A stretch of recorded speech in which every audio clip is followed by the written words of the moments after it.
Hello everyone, welcome back to your own channel. आज हम करने जा रहे हैं आपकी worksheet number 64 subject English class 9th हमारी डेट 12 ऑफ जनवरी के लिए।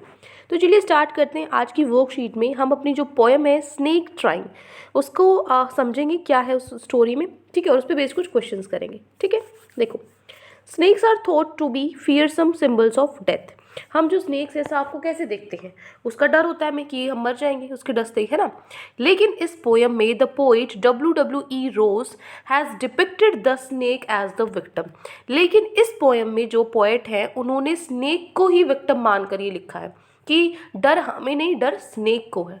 The snake who has been lying on the sandy bank of pond और अ स्ट्रीम। जो स्नेक एक कहाँ पर लेटा हुआ है, एक सैंडी बैंक है, किनारा है, बैंक मतलब किनारा, ठीक है। बैंक ऑफ पोन्ड एक तालाब के साइड में, या फिर एक जो स्ट्रीम है, जो लहरें हैं उसकी साइड में स्नेक है जो आराम से लाई कर रहा है। Is trying to escape from the man pursuing it with a stick. वो कोशिश कर रहा है बचने की उस मैन से जो उसको स्टिक के साथ अटैक कर सकता है। As it gracefully glides away curving its thin long body. वो इतनी ग्रेसफुली अपनी मतलब आपने देखा होगा उसकी जो मूवमेंट है, उसकी जो फ्लेक्सिबिलिटी है, कर्व्स है उसकी थिन लॉन्ग बॉडी का, पतली सी लंबी बॉडी का। The snakes looks very beautiful, जिसमें वो बहुत सुंदर लगता है। It glides through the water trying to escape from the stick. वो क्या करता है, वाटर में से ग्लाइड करता है अपने आप को स्टिक से बचाने के लिए। The poet pleads to the person attacking the snake to let it go over the water into the reeds to hide and not hurt it. जो poet है वो प्लीड्स करता है, मतलब वो करता है, प्लीड मतलब क्या होता है, एक तरीके से प्लीज़ हम रिक्वेस्ट कर रहे हैं ना, रिक्वेस्ट करता है पर्सन को कि वो अटैक ना करे स्नेक को, उसको जाने दे पानी के राइड में, राइड मतलब रीड्स में, टू हाइड अपने आप को छुप कर, एंड नॉट हर्ट इट, उसको हर्ट ना करे, ठीक है। He highlights that it is a small green snake. वो उसने बताया है, पोइट ने बताया है कि वो एक छोटा सा ग्रीन स्नेक है, completely harmless even to small children. बिल्कुल हार्मलेस है, बिल्कुल भी नुकसान नहीं पहुंचा सकता एक छोटे से बच्चे तक को भी, even to small children. The snake lies on the sand until it is observed. जो स्नेक है वो सैंड पर लेटा रहता है आराम से जब तक उसको कोई ऑब्जर्व नहीं करता, एंड इज चेज्ड अवे, या फिर उसको कोई चेज नहीं करता, ठीक है। वो तब तक हिलता नहीं है, अपने उस पे ही सैंड पे ही लाई करता रहता है, लेटा रहता है, ठीक है। इन द एंड में it disappears in the ripples in the green reeds. उसके बाद में वो क्या हो जाता है, गायब हो जाता है। ग्रीन जो हरी भरी, जैसे अब वो ग्रीन कलर का था तो अपनी ग्रीन चीज़ों में तो दिखेगा नहीं, पत्तों में, ग्रीन कलर के पौधों में। The poet conveys a beautiful message that sometimes our reasoning often misleads us. जो पोइट है उन्होंने बहुत ही अच्छा एक मैसेज दिया, ब्यूटीफुल मैसेज दिया है कि सम टाइम जो हमारी रीजनिंग है वो हमें क्या करती है, मिसलीड करती है। जो सही चीज़ है, सही गलत में हम पहचान नहीं कर पाते। The snake is a creation of nature. जो स्नेक है वो प्रकृति की देन है, and we are afraid of it, और हम उससे डरते हैं। We do not understand the beauty of nature and we tend to kill it. हमें जो नेचर की जो ब्यूटी है, उसको, जो प्रकृति की सुंदरता है, उसको हम समझते नहीं हैं, और उसको किल करने पर, उस पर मारने पर हम उस तुले रहते हैं, ठीक है। तो ये जो पोएम है द स्नेक ट्राइंग, इस पे बेस्ड जो उसकी स्टोरी है हमने पढ़ ली है। Now moving to our questions. So यहाँ पे एक एक्सट्रैक्ट आपको दिया हुआ है। Now read the extract given below and answer the following. आपकी पोएम का ही एक एक्सट्रैक्ट है। The snake trying to escape the pursuing stick with sudden curvings of thin long body, how beautiful and graceful are his shapes, he glides through the water away from the stroke, O let him गो। ठीक है, ये आपकी story जो आपकी poem है उसमें से एक छोटा सा पार्ट दिया हुआ है। ये मैं आपको एक्सप्लेन कर चुकी हूँ। ऊपर हमने पढ़ा था कि जो स्नेक है कोशिश करता है अपने आप को एस्केप करने की, बचाने की। जो स्टिक उस पर आ रही है, अपनी जो कर्व्स है, जिस तरीके से वो मूव करता है अपनी पतली सी लॉन्ग बॉडी को, कितना ब्यूटीफुल और ग्रेसफुल लगता है उसकी शेप।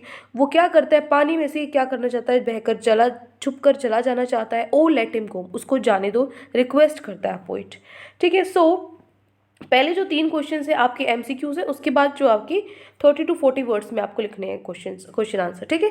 फर्स्ट है आपका choose the option that is not true as per the poet. आपको बताना ऑप्शन जो पोइट के हिसाब से सही नहीं है, अपने हिसाब से नहीं, पोइट के हिसाब से। Snake is beautiful creature. जो स्नेक है वो ब्यूटीफुल क्रिएचर है। ट्रू है ये, तो उसने नॉट ट्रू बोला है, कल भी हमने यही किया था, नॉट ट्रू बोला है, जो पोइट के हिसाब से सही नहीं है। ये तो सही है, वो मानते हैं कि स्नेक ब्यूटीफुल क्रिएचर है। Snake is afraid of humans. जो स्नेक है वो ह्यूमंस से डरता है, अफ्रेड है उनसे, ठीक है। Snake is harmful. स्नेक क्या है, हार्मफुल है। नुकसानदायक है। Snake is trying to escape, जो स्नेक है वो बचकर निकलना चाहता है। तो कौन सा ऑप्शन नॉट ट्रू है पोएट के हिसाब से? पोएट के हिसाब से स्नेक इज हार्मफुल, स्नेक को हार्मफुल नहीं मानते पोएट। मानते क्या, इतना होता भी नहीं जितना हम उनके इतना जो हमारे अंदर फियर हमने बना रखा है। ठीक है, तो सी ऑप्शन जो है वो हमारा करेक्ट है।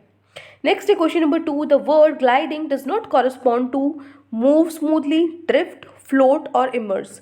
जो वर्ड है ग्लाइडिंग, ठीक है, अभी ऊपर था ना ग्लाइडिंग वर्ड था, वो इन चारों में से किससे नहीं मिलता? To move smoothly, smoothly move करना, ड्रिफ्ट करना, फ्लोट तैरना, इमर्स डूबना, किसे नहीं करता? इमर्स डूबने से नहीं है इसका। ठीक है ना, ठीक है, ग्लाइडिंग एक तरीके से ग्लाइड्स जो होती हैं ऐसे ही, इमर्स डूबना नहीं होता। D option will be correct. Third question is the poetic device used in the given stanza.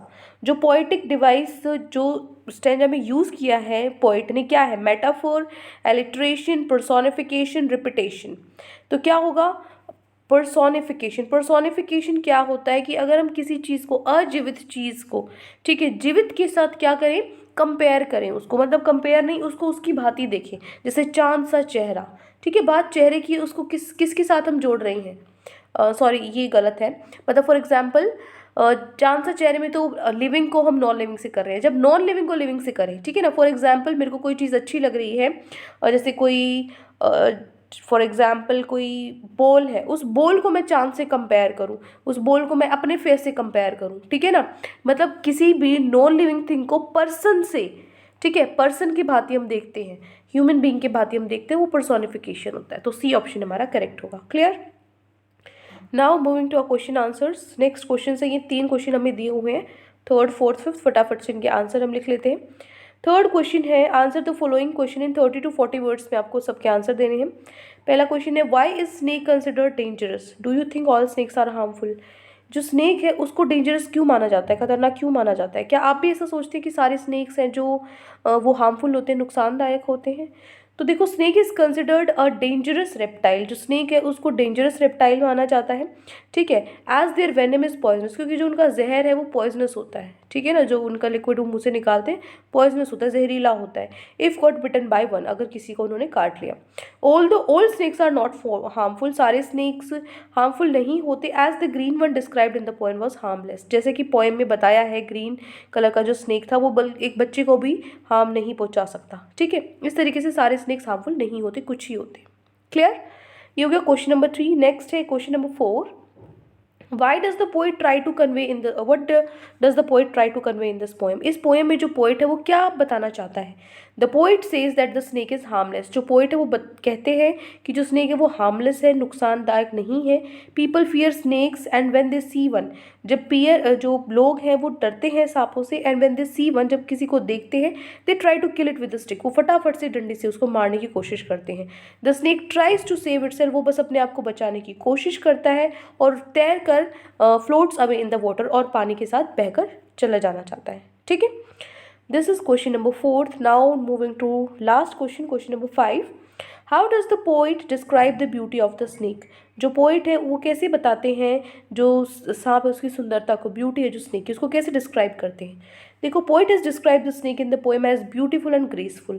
Poet ने सांप को बहुत ही ब्यूटीफुल और ग्रेसफुल बोला है। जो स्नेक है उनकी लॉन्ग कर्वी थिन बॉडी होती है और वो फ्लोट्स करता है वाटर में ग्रेसफुली, ठीक है। जो जिस तरीके से वो मूव करता है बहुत ग्रेसफुली, फ्लेक्सिबिलिटी से, जिन कर्व से करता है वो बहुत ही ब्यूटीफुल होते हैं, ठीक है। ये हो गया आपका लास्ट क्वेश्चन। सो आपकी वर्कशीट यहाँ पे कंप्लीट होती है।